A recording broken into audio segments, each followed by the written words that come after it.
Hello, Wildcats. Mark Pope brought significant updates on Jayden Quaintance. A very imminent return for the guy. Let's take a closer look at the news from the blue and white team.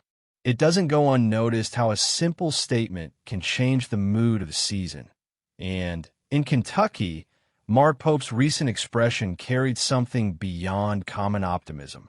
His update on Jayden Quaintance, given after the solid victory over Loyola, Maryland at Rupp Arena, sounded like a siren for the Big Blue Nation. The center's return is near, and it's no exaggeration to say that he's the missing piece in the Wildcats puzzle. The curious, almost ironic thing is that we're talking about someone who hasn't even worn the blue uniform in an official game yet, and yet there's already discussion about the impact his presence will have on the team's structure. Pope recounted the scene with almost comical spontaneity.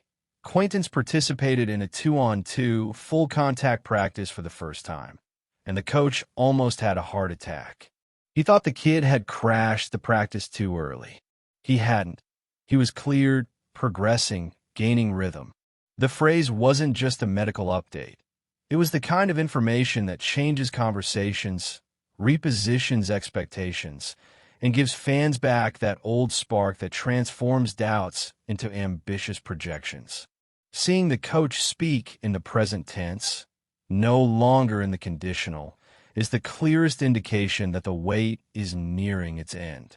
To those who criticize the team's instability and point out flaws in the paint, it's worth remembering that the most talented player on the roster and a potential top 10 pick in the 2026 draft is still just a doorstep away.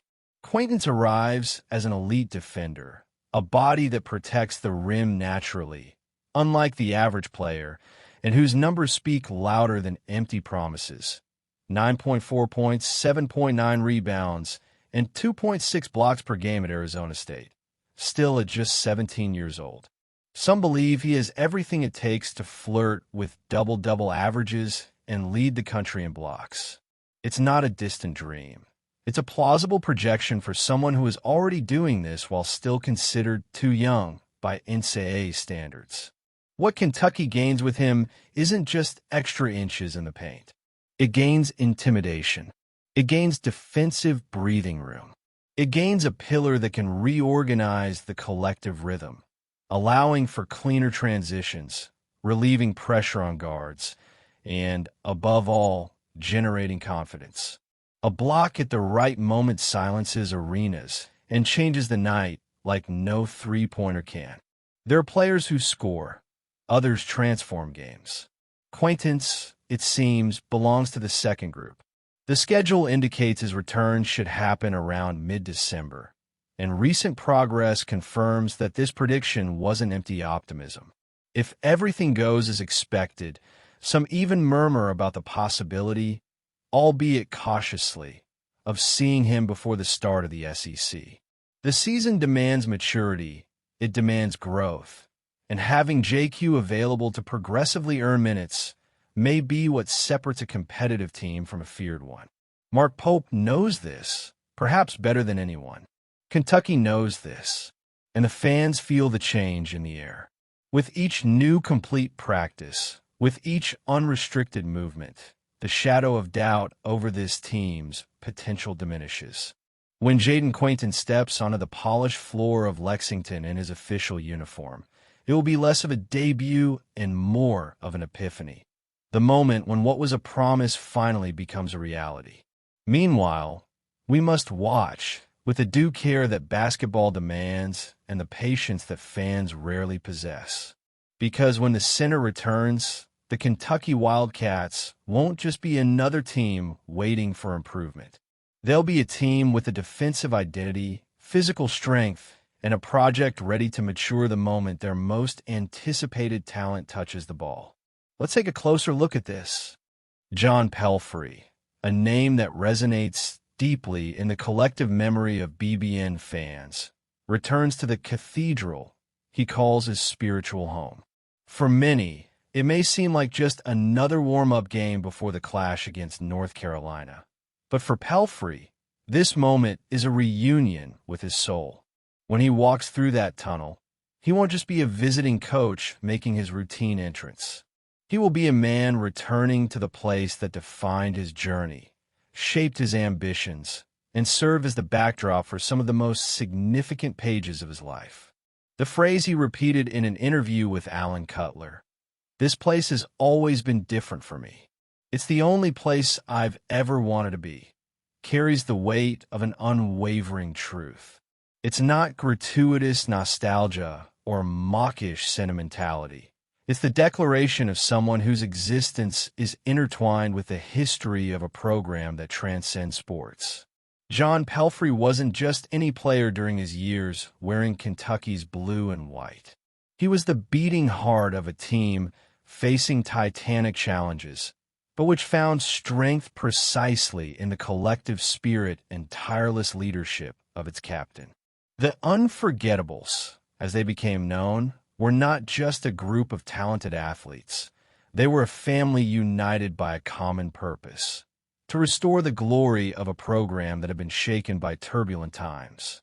And Pelfrey was there at the center of it all, leading his teammates with grit, vision, and a sense of belonging that few managed to achieve.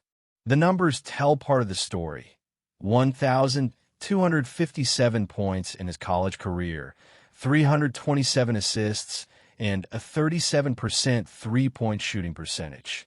But they failed to capture the essence of what Pelfrey represented on and off the court.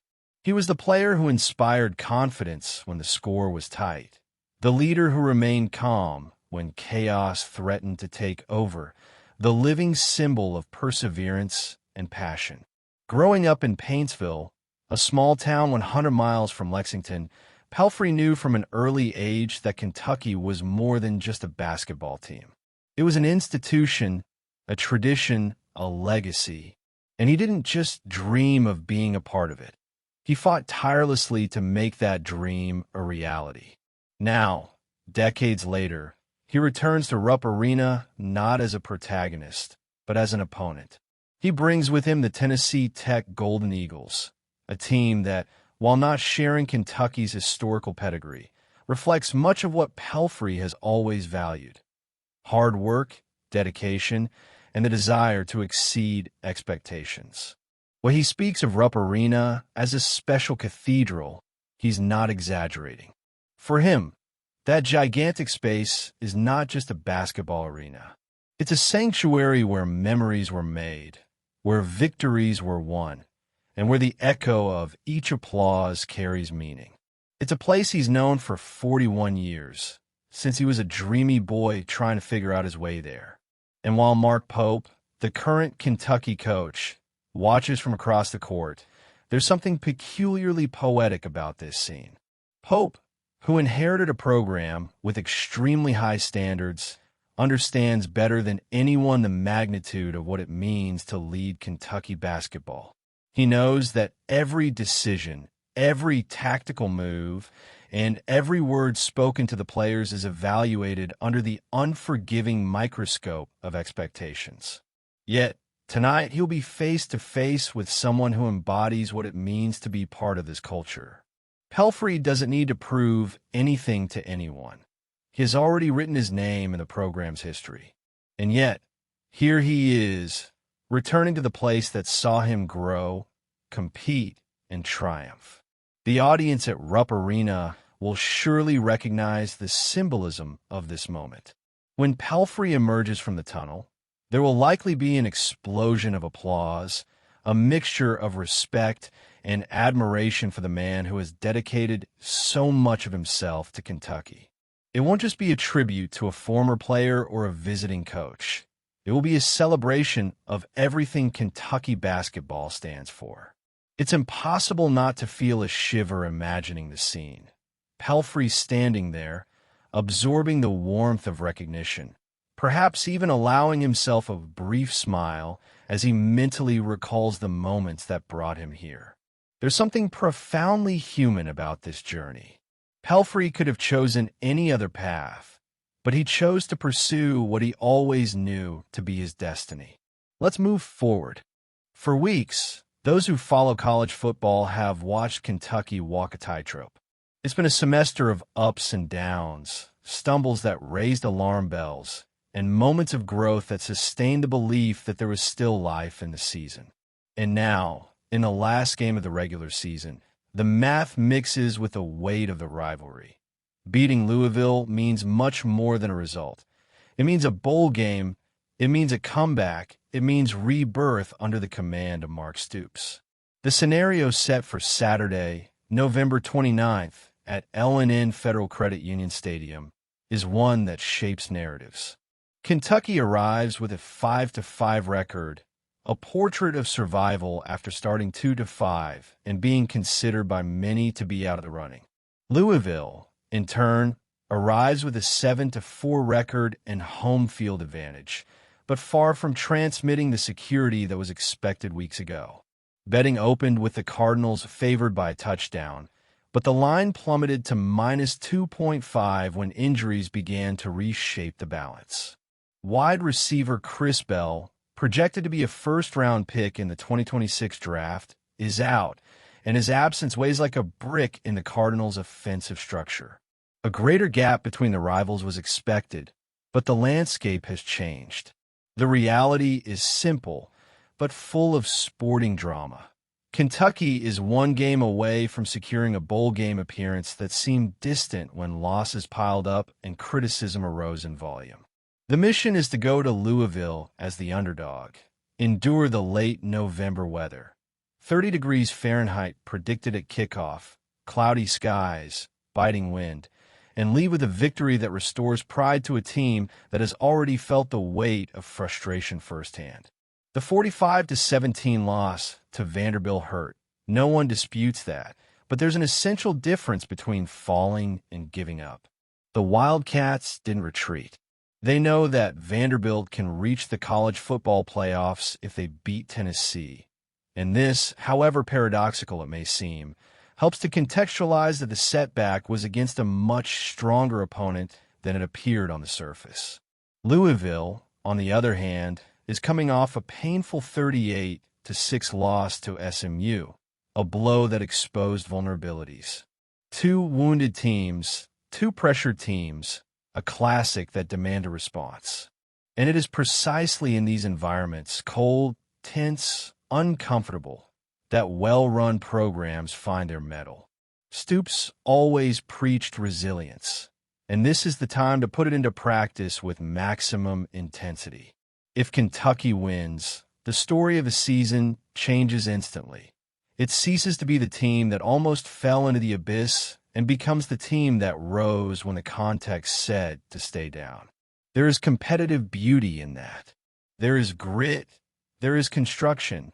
There is a horizon. A bowl after the storm would be more than a prize. It would be proof that there is still a project, there is still soul, there is still Kentucky. That's why Saturday is not just another game. It's a chance. It's a rebuilding process. It's time to transform the underdog into the protagonist. I want to see how it goes. Leave your comment.